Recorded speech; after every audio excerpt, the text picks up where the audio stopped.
Hi, I'm Jenna. I'm a second year Classics and English student at St Anne's. As part of the English side of my course, I've been studying the Renaissance.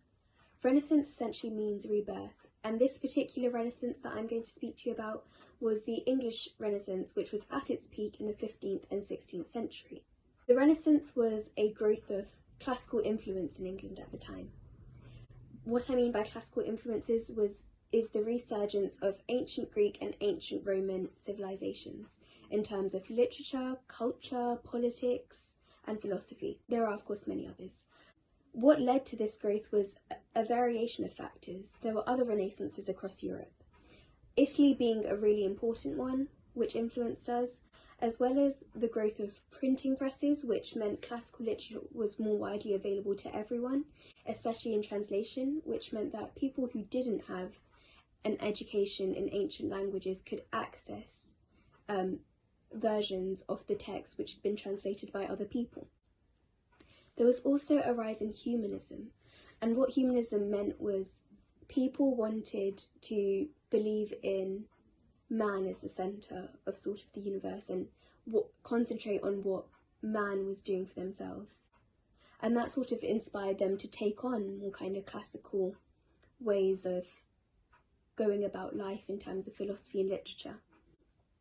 This growth of classical literature in the period had a real impact on writers at the time and had a real impact on what they were creating in their own works. Shakespeare was a Renaissance writer. He wrote plays that were heavily influenced by some of the classical reading he was doing at the time. The play Antony and Cleopatra was about the relationship between Cleopatra, an Egyptian queen, and Mark Antony, who went against the Roman state. It was more than just fiction, it was a historical play that was based around his classical learning. We have other writers like Christopher Marlowe, who used the example of the Aeneid and other classical mythology to create Dido, Queen of Carthage, a play about a tragic figure who features in Book 4 of the Aeneid, an ancient Latin text, and makes a whole play about her. There was also a lot of examples that showed, a rise of this new humanism and this change in art. Like Hans Holbein's The Ambassadors is a key painting of the European Renaissance because it shows the great tensions that were prevalent at the time, such as, a broken lyre showing discord. And I think it's really important to remember that the Renaissance was a period of great classical resurgence, but also a time of great political turmoil.